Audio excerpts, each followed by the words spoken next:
अब बाजार की कटलेट किसे पसंद नहीं आती, लेकिन ना ही घर में मसाले में वो टेस्ट आता है, ना ही वो बिल्कुल इवन टेक्सचर आता है। ब्रेड क्रम्स कौन से होते हैं, बैटर में क्या फर्क होता है, ये आप इस वीडियो में देखना दोस्तों।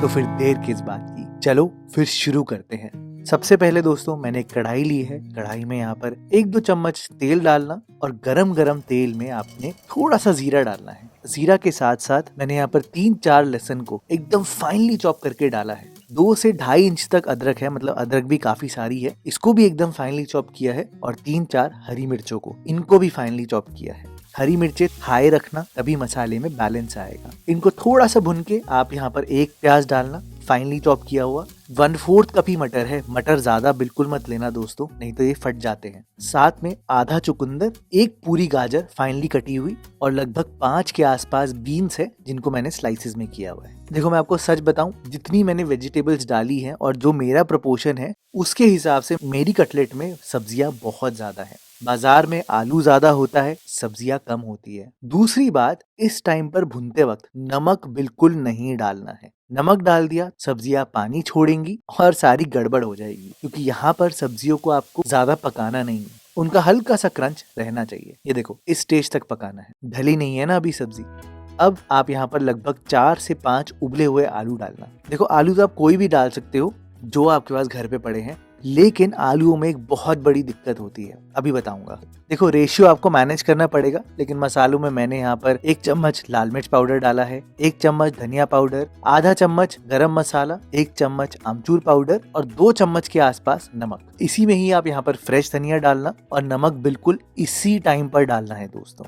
यहाँ पर नमक डालने से क्या होगा कि आलू अपना पानी रिलीज करेंगे। मैंने आपको बोला था ना कि आलू ही मेन गड़बड़ भी करते हैं कटलेट में और सही भी वही बनाते हैं। आपने देखा होगा कि कई बार लोग कटलेट बनाते वक्त अरारोट डालते हैं, ब्रेड क्रम्स डालते हैं, ब्रेड को पीस के भी डालते हैं, और तो और कई लोग मैदा भी डालते हैं। उसका एक सिंपल रीजन होता है दोस्तों, ताकि इसमें एक बाइंडिंग सी आए, वो अच्छे से जुड़ पाए और मॉइस्चर कम हो जाए। तो जब आप ऐसे भुनोगे तब ऑटोमेटिकली मॉइस्चर कम होगा। लेकिन दूसरी चीज जो एक्चुअली सबसे ज्यादा पानी पीती है वो है दोस्तों पोहा।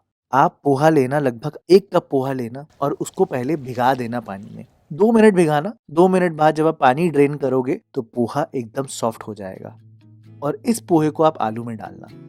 क्या होता है कि अगर आपके आलू गीले होते हैं तो आपकी कटलेट कभी भी शेप नहीं लेती, वो शेप लेगी, आप उसको उठाओगे टूटने लगेगी। और दूसरी चीज, अगर मसाले में गीलापन होगा तो आप कितना भी फ्राई कर लो, 5 मिनट में आपकी कटलेट सौगी हो जाएगी।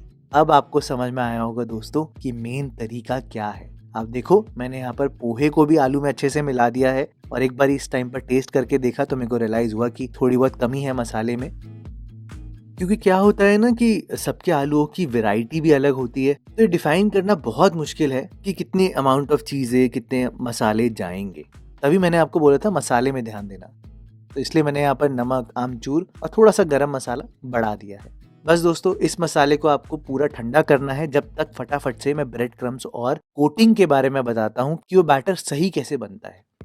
देखो ब्रेड क्रम्स आप जो भी लो, ये रोस्टेड होने चाहिए। रोस्टेड वाले ब्रेड क्रम्स सबसे ज्यादा क्रिस्पी बनते हैं और ये फाइन करे हुए हैं, मिक्सी में मैंने घुमाए हुए हैं, इसलिए फाइन है। जितना फाइन होगा उतना ज्यादा इवन कोटिंग देगा।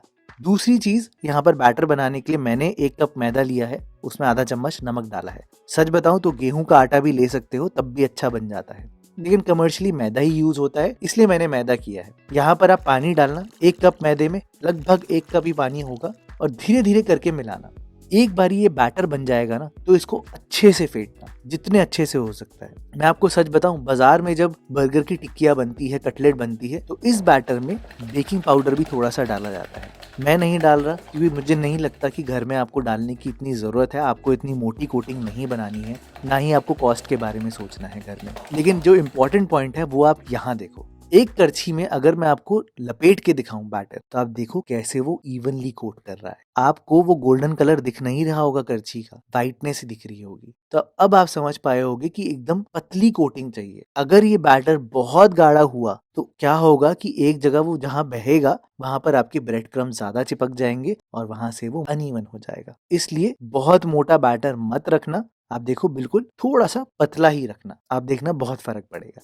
अच्छा, अब मैंने क्या किया है कि मैं तो आपको पता है मेजर करके ही बनाता हूँ सारी चीजें। तो मेरी कटलेट की जो बॉल है वो लगभग 50 ग्राम की है और इसको शेप देने के लिए जैसे धूप बत्ती को शेप देते हैं ना, या ब्रेड रोल बनाते हैं, बिल्कुल वैसे ही आपने करना है। तो आपको एक ऐसा ब्रेड रोल टाइप शेप मिल जाएगी। आप इसी को ही अपने वुडन सरफेस पे रखना और इस पे फटाक से बिल्कुल ऐसे हाथ करके मारना।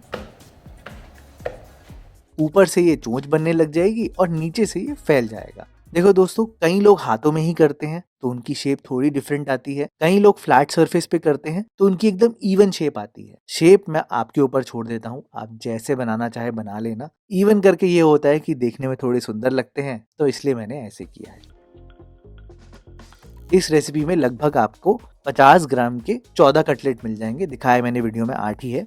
अब आपने बस करना है कि राइट हैंड में आपने बैटर में डिप करना है और फिर लेफ्ट हैंड को यूज करना है ब्रेड क्रम्स में। आप देखो, जितना एक्सेस बैटर होगा उसको निकाल देना। अगर ज्यादा बैटर रहेगा तो वहां पर ज्यादा मोटा मैदा चढ़ जाएगा। तो अब आप देखो, ब्रेड क्रम्स की कोटिंग मैं हमेशा लेफ्ट हैंड से करता हूँ, दूसरा हाथ यूज करता हूँ, ताकि ये ना हो कि वो गीला हो जाए और ब्रेड क्रम्स हाथ में ही चिपक जाए। ये देखो आप, कितनी परफेक्ट और एकदम इवन कोटिंग आई है ना, एकदम बढ़िया दोस्तों।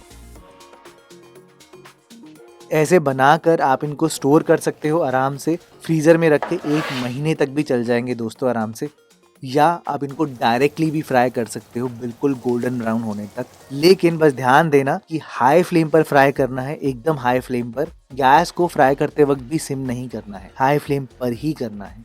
और बस आपको एकदम परफेक्ट कटलेट मिल जाएगी दोस्तों, वो भी घर पे बनी हुई, सब्जियों से भरी हुई, है ना एकदम अमेजिंग। आप खुद ही देखो, एकदम क्रिस्पी तो है ही, लेकिन कितनी इवन बनी हुई है। आप भी दोस्तों बना कर देखना। इसी बात के लिए प्लीज इस वीडियो को लाइक जरूर करके जाना, मुझे उससे बहुत हेल्प मिलती है।